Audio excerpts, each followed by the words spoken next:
1 heure plus tôt, alors qu'Antoine était dans la chambre de Jenny. Antoine ne s'était pas dévêtu. Il était debout devant Jenny, qui elle était allongée sur son lit.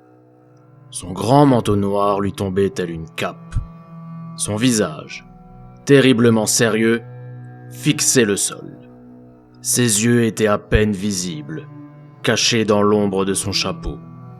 L'ambiance tamisée et sa fine barbe noire lui donnaient un aspect encore plus ténébreux que d'habitude. Jenny, quant à elle, fraîche et parfumée, vêtue d'une tenue très légère, était-elle un ange fixant un démon. Elle fumait sa cigarette, observant Antoine d'un regard tantôt admiratif, tantôt intrigué. Antoine romput avec son mutisme. Une grande villa, donc. Jenny sourit. Elle expira une bouffée de fumée, puis se redressa. Elle fouilla dans son sac à main et en sortit un papier. Tiens, voilà l'adresse. Elle lui remit le papier. Comment on rentre ? Il y a une issue de secours côté jardin. L'hôte de la maison fera venir des femmes pour distraire ses invités de marque. Autrement dit, moi et les autres filles qui travaillent ici. La porte de secours ne peut s'ouvrir que de l'intérieur, donc toi et tes potes, vous devrez vous tenir prêts, car à 10h tapante, je m'éclipserai seulement quelques secondes pour venir vous ouvrir. Ensuite on entre, on vole les valises, et le tour est joué.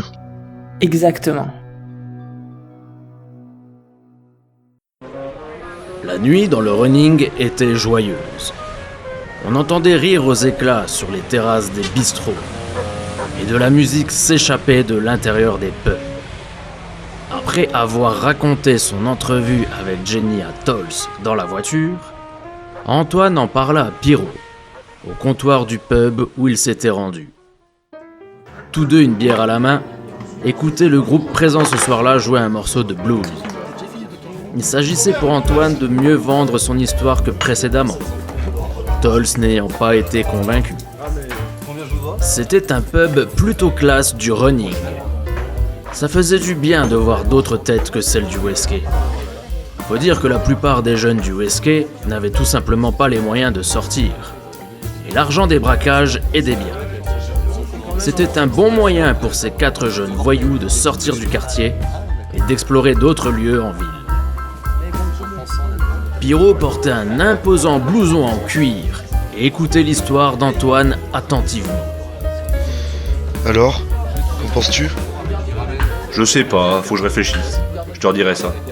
2 jeunes femmes, une blonde et une brune, bien apprêtées et rayonnantes, venaient de faire leur entrée dans le bar.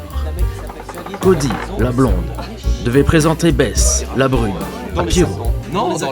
Elle ne l'avait pas encore remarqué, mais lui n'avait de cesse de les regarder. Ces 2 jeunes femmes du running aimaient les loupards du Westgate tels que Pierrot. Tu ne disais pas que ton but dans la vie était de fonder une famille, Pierrot ? Mais c'est toujours le cas, mon petit Tolls. Et tu penses que c'est avec ce genre de fille que tu vas y arriver ? Écoute, l'autre jour, quand on joue au poker, t'aurais bien aimé avoir un carré d'as.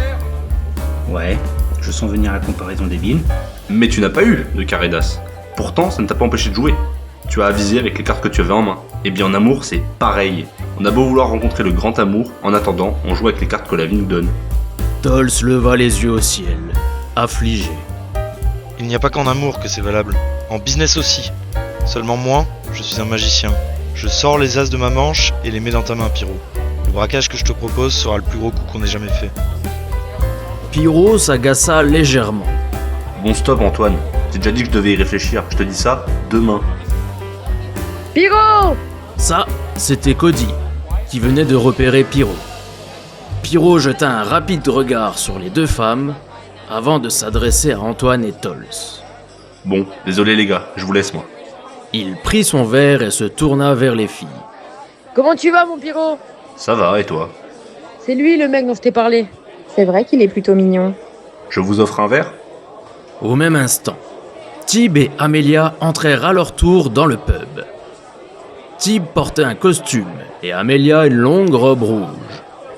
Apercevant ses amis au comptoir, Tib se dirigea vers eux avec hâte, en oubliant presque Amelia. Hey, comment ça va les gars ? Allez, je paye ma tournée, vous voulez quoi ? Moi, rien. Je vais rentrer là. Bonne fin de soirée, les gars. Ok, Bonne nuit, mec. Puis il dit à Tib. Fais-moi une bière, tiens. Dolls quitta les lieux, et Tib, Antoine et Amelia prirent un verre au bar tous les trois. Sur scène, le groupe se mit ensuite à jouer un morceau de rock'n'roll. Waouh, j'adore cette musique. Allez, viens Amélia, on va danser. Les deux amoureux quittèrent le bar et se dirigèrent vers la piste de danse.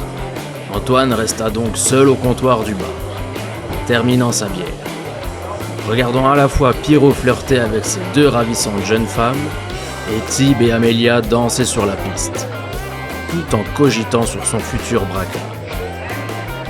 L'ambiance de ce lieu était particulièrement chaleureuse. La clientèle, principalement des couples ou des collègues de travail, était bien élevée. Cela dénotait fortement des rustres du Westgate. Antoine ne put s'empêcher de regarder en direction d'un groupe de jeunes filles. L'une d'elles en particulier, qu'il trouvait vraiment très jolie. Il se sentit faiblir. Était-ce la fatigue ou bien l'alcool ?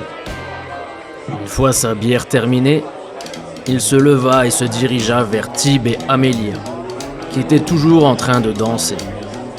Vous permettez ?